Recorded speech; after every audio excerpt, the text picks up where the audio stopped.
Les amis, j'espère que vous allez bien. C'est parti pour une nouvelle semaine de trading. Donc, qui dit nouvelle semaine de trading dit aussi nouvelle vidéo, préparation de la semaine.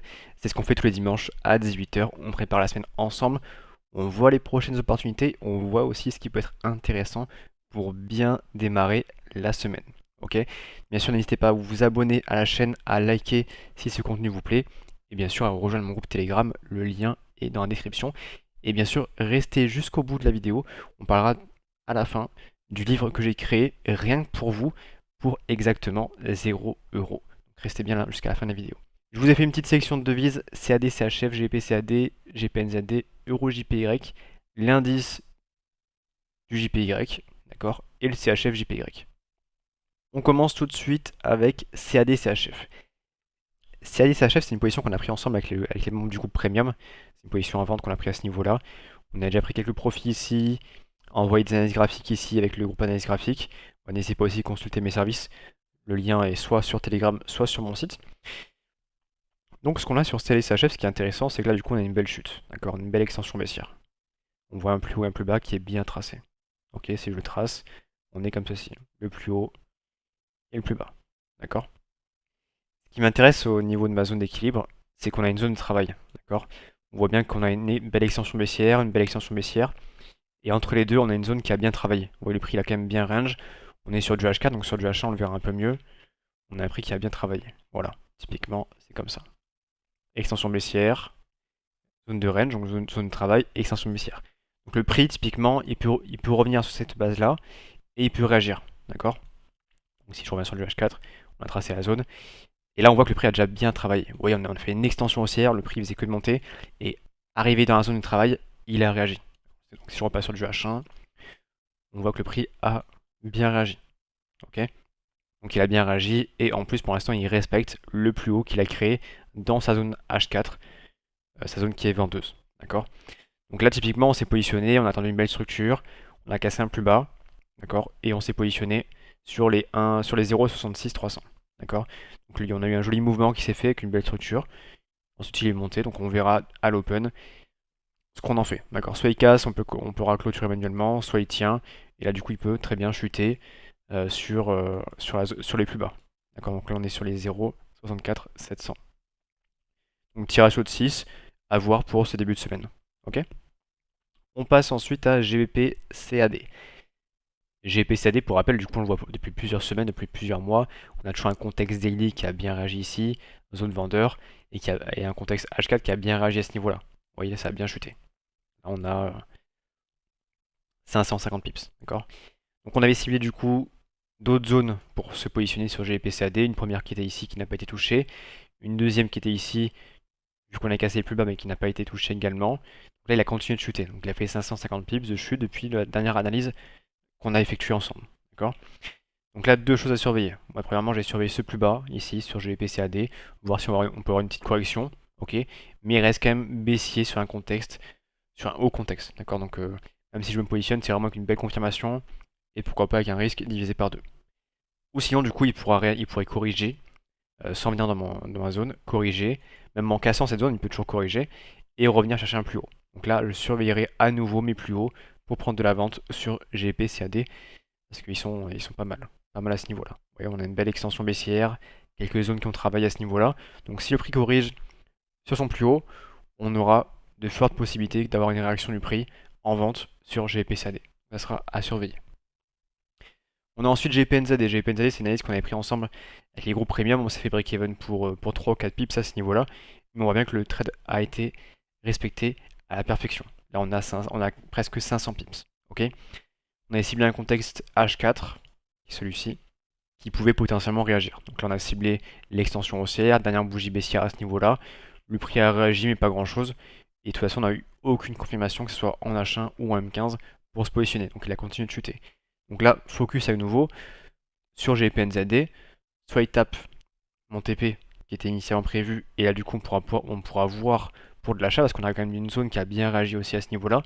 On peut avoir ce qu'on appelle du coup une zone de support. Ok, ça sera à surveiller.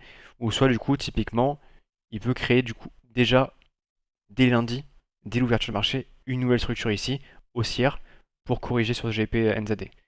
Et bien sûr, l'objectif, comme on l'a vu sur GP CAD, c'est qu'ils puissent corriger, pourquoi pas prendre de l'achat, et qu'on puisse chercher une nouvelle zone de vente. D'accord? Donc soit sur ce plus haut ici, soit sur le plus haut ici. Donc focus achat début de semaine, et voir ce qu'il fait par la suite pour se positionner plus haut en vente. On a ensuite Euro JPY. Euro JPY, on l'a déjà vu plusieurs fois ensemble. On avait cette analyse-là en cours. Voilà, on avait celle-ci en cours. Cette analyse-là, c'est une analyse que j'ai postée dans le groupe analyse graphique. J'avais ciblé le contexte au time frame, confirmation petit time frame, ok. Et là, vous voyez que la mèche qui a touché a directement réagi. Donc on a eu directement plus 180 pips. Super intéressant, super beau mouvement. La zone a été respectée à la perfection. Ça fait plaisir. Donc maintenant, ce que je peux surveiller sur EuroJPY, c'est une deuxième entrée. D'accord? Donc là, le fait d'avoir fait cette extension-là, on la comble. Donc jusque-là, rien d'anormal. C'est totalement logique. Et on peut cibler du coup, pourquoi pas, les dernières bougies haussières. Donc focus, première zone, pardon, c'est celle-ci. Pour se repositionner à nouveau sur l'EuroJPY. Si cette zone n'est pas respectée, bien sûr, on va casser tout ce contexte à ce niveau-là. On pourrait chercher du coup le plus haut. Donc sur les 159, 270. D'accord? Donc deux zones à surveiller maintenant sur le JPY, sachant qu'on a pris déjà une entrée très pixel, une entrée sniper qui a bien réagi. Ok? On a aussi le CHF JPY qui est intéressant, qui m'intéresse là depuis cette semaine, même depuis la semaine dernière. Pour rappel, du coup, on avait une extension haussière qui s'est réalisée sur CHF JPY. Et depuis ce jour-là, on a quand même une belle structure. Vous voyez les plus bas et les plus hauts qui sont bien respectés, qui vont de plus en plus bas. Ça, c'est vraiment une belle structure. Si je mets sur du H1, on voit que tous les plus hauts sont respectés et on voit qu'on casse au fur et à mesure les plus bas. Donc ça, c'est un mouvement qui est vraiment clean. Ce qui va m'intéresser maintenant pour me positionner à nouveau sur le CHF JPY, c'est qu'on puisse avoir une belle correction. C'est les tracés qu'on a vu avec les membres du groupe premium. C'est qu'on puisse avoir une belle correction, qu'on casse en fait tous les plus hauts et qu'on cherche à nouveau l'extrême. Et ce qui m'arrange sur l'extrême, sur l'extrémité de sa structure, c'est que déjà on va prendre pas mal de zones de liquidité sur les anciens plus hauts, d'accord, sur ceux-là. Et en plus, plus on va monter, mieux on pourra vendre. Donc ça sera intéressant que le CHF JPY puisse corriger pour prendre de la vente. Et ce qu'on peut suivre en parallèle, bien sûr, c'est l'indice du yen qui fait encore que de chuter. Donc il est assez strong, certes. On pourra l'utiliser pour des confirmations, notamment sur l'euro JPY, le CHF JPY, mais pour l'instant il reste quand même sur une tendance très très baissière. On est sur du H4, on voit bien que les plus hauts et plus bas sont de plus en plus bas. Ok? Même si pourquoi pas on a une structure qui est à ce niveau-là, ça qui est respecté, mais honnêtement ça tient pas sur grand chose. Donc pourquoi pas jeter un petit coup d'œil de temps en temps, mais il reste quand même très baissier, donc attention à vous. Ok? Et pour finir du coup, je voulais vous parler du livre que j'ai sorti cette semaine. Un livre très très complet trading qui vaut exactement 0 €. Je vous l'offre, c'est cadeau. Il y a énormément de choses dans ce livre. C'est un livre qui est très très complet. Donc profitez-en un maximum. Je vous fais un petit récap, du coup une petite présentation, donc c'est tout à fait normal. Ensuite, les bases de trading, les mots de définition, comment gérer son money management, très important. Ensuite, comment créer ses comptes, comment débuter en trading si vous êtes débutant. Mais si vous ne l'êtes pas, vous connaissez déjà cette partie. C'est pas un souci, c'est aussi bien de faire un petit rappel. Ensuite, vous avez toute une partie sur l'analyse fondamentale et les annonces économiques. Donc 3 pages là-dessus, super important. Ensuite, ce que je préfère, c'est l'analyse technique. Vous voyez, il y a 7 pages sur l'analyse technique, c'est incroyable. Le contenu est énorme. Et c'est pas cette page A4, c'est cette page, mais la page est infinie. Donc il y a énormément de contenu. Ensuite, un petit chapitre sur la psychologie. Comme vous le savez, la psychologie en trading, c'est important. Il faut connaître, il faut maîtriser sa psychologie. Ensuite, un petit récap sur les profils, ce que j'en pense. La meilleure stratégie à avoir en trading, ça c'est cadeau également. Et ensuite plein de choses, plein de bonus, comme vous pouvez le voir. Le livre est très complet. Vous avez simplement du coup à me contacter sur Telegram. Le lien est en description. Et vous me demandez en message privé d'avoir le livre et je vous l'envoie. Donc profitez-en, franchement c'est vraiment cadeau.